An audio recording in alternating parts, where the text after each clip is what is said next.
今天给大家介绍一个名气很大的菜，名字很有意思 Marry Me Chicken。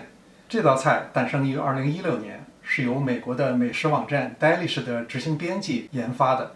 他当时就是想设计一个能让人一吃就爱上、激发人下厨热情的鸡肉食谱。拍摄最后一个镜头的时候，工作人员把浓浓的酱汁倒在鸡肉上，摄像师忍不住拿叉子尝了一口，立刻脱口而出 "I'd marry you for that chicken." 为了这道鸡肉，我愿意嫁给你。大家一听，这个名字不错，干脆就叫 Marry Me Chicken。 后来这道菜一经在 TikTok 上发布，立刻爆火，观看量迅速超过1000万，成为近些年最火的鸡肉食谱之一。今天我就复刻这道菜，不能保证您能收到求婚，但至少家里人肯定会喜欢。我用的是 Costco 的带骨鸡大腿，原菜谱用的是鸡胸肉。鸡胸肉更清爽，很多人会觉得更健康。鸡腿肉则更容易入味儿，口感也更嫩更香。鸡肉买回来以后，先洗净，再用厨房纸把表面的水分彻底擦干。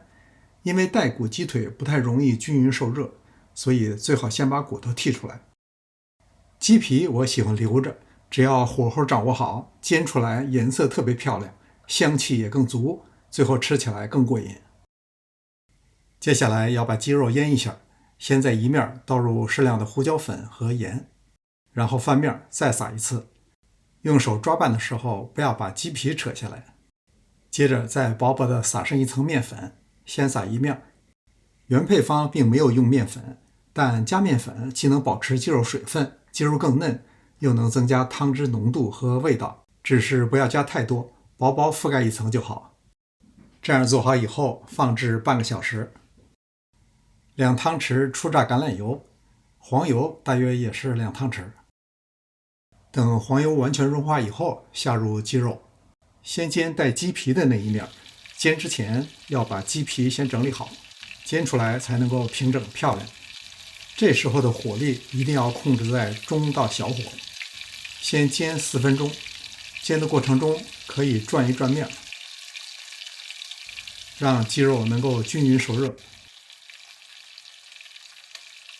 煎4分钟以后翻面，如果有的鸡块煎得不够火候也没关系，待会儿翻过来再煎一下，平均每一面煎4到5分钟，直到表面煎至金黄的颜色就可以了。千万不要开大火急煎，小火慢煎，煎出来的颜色才更漂亮。我在煎的时候很多是把火开到最小，特别是肉比较厚的鸡胸肉更不能大火急煎。接下来就着这个锅下入蒜粒，开小火慢慢把蒜粒煸香。等蒜粒煸至微微金黄，倒入3/4杯鸡汤，这是油泡西红柿干，连红油一起倒进来。这可是这道菜的点睛之笔，微酸的口感特别提味。倒入一杯 heavy cream， 红、黄、白，这就是这道菜的主色调。我对菜谱做了一些调整，比如没有放辣椒粉，我放了百里香、罗勒和欧芹碎。这些改动都不会影响大局，但是接下来要放奶酪，奶酪的种类就很关键了，最好是帕玛森奶酪，它不拉丝，煮出来浓稠适中。等奶酪完全化开以后，下入鸡块，每一面用小火煮2到3分钟。原菜谱是要放到烤箱里烤，不过我觉得这样更快一些。如果有新鲜的罗勒，这时候放进去煮一会儿，把罗勒的味道融入到浓浓的汤里。好了，大功告成，接下来就是摆盘，别忘了把汤汁淋在上面。看到这儿，您是不是有一种马上下厨房试一试的感觉？